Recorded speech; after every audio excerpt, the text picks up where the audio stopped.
I'm just scratching the surface. Good morning, Knicks fans. It's yeah,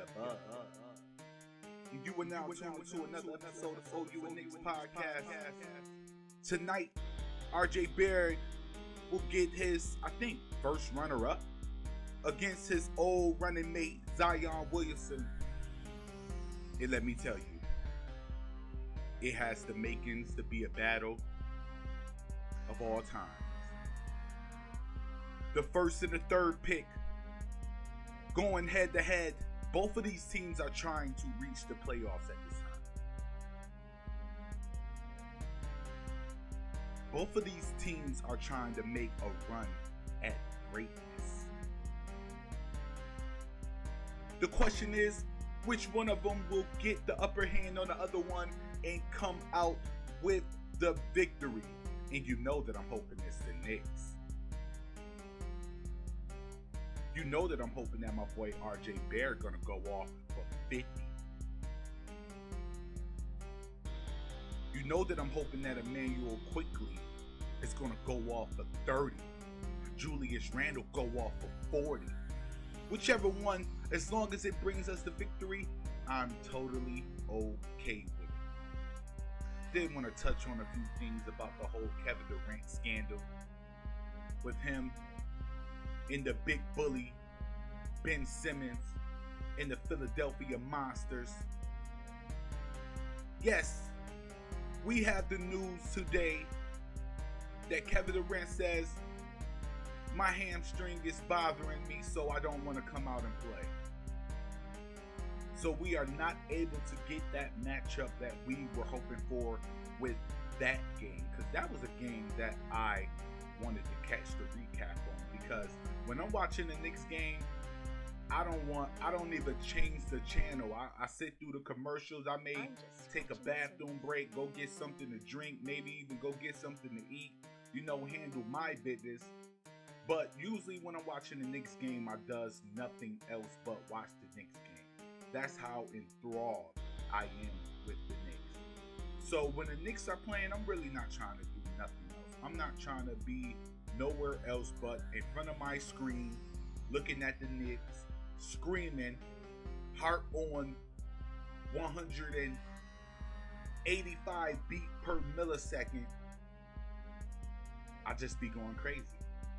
But I did want to talk to you guys about that Kevin Durant debacle and why he's not going to be featured tonight against the big bully Ben Simmons in the Philadelphia Monsters, because that was going to be a good game. But unfortunately, you guys won't be able to see it. Other than that, I'm looking for a good game with the Knicks. Hopefully we get to see Kevin Knox play. Hopefully we get to see Frank Ntilikina play. I love when those guys play because, it just adds an extra oomph to the Knicks. When those guys are on the floor, that means most likely the starting five is doing well. I want to see them come out and be aggressive early. That's something that the Knicks have failed to do on a repetitive basis this season. They have not been able to get going as soon as the game starts. I think the majority of the time when the Knicks when they get going real good in the beginning, in the first quarter, they usually have a higher chance of winning. Even though the Knicks have a tendency to falter in the third quarter to where teams tend to catch up to them at that point of time, or in the fourth quarter, usually if they start off whooping on you, they're going to finish off whooping on you. And we got 2 games to go before we get to our homestand. And these are 2 games that I truly believe in my heart that the New York Knicks need. We are currently sitting 1 game above 500 in a mixed up Eastern Conference where 1 game, 1 loss can put you in the 10th spot, the 9th in the 10th spot, and 1 game can basically put you 5 or 6 in the Eastern Conference.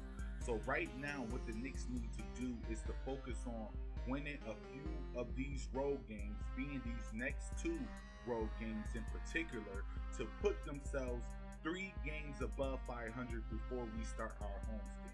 If you know anything about the Knicks have a good record when they are at home. So we have the advantage every time the Knicks are at home.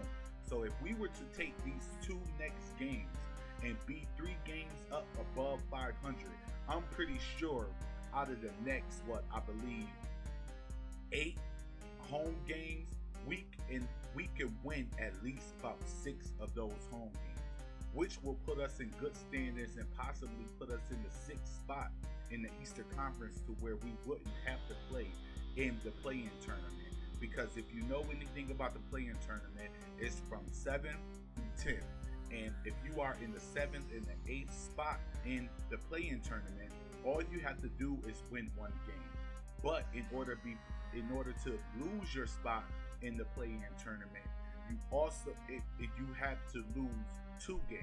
So what the Knicks really need to do right now is to keep themselves out of that 7th through 10th spot and maintain that 6th spot, or even go further up, because from 4 to, I say, 8, that is totally wide open. All the teams have basically the same record as the Knicks, and if the Knicks were to make a push at this current time, the Knicks would get over the hump and possibly make the 5th or the 6th seed. So that's really what we want to see from the Knicks right now. So tune in tonight. Let me know your thoughts. Do you think that the Knicks are going to win tonight? And do you think that they are going to have a successful 2-game road spin? Do you think that they can take these teams and then come into I believe it's an 8-game homestand, to where they're over 3 games above 500 and can possibly make a push for that 5th seed? Until next time,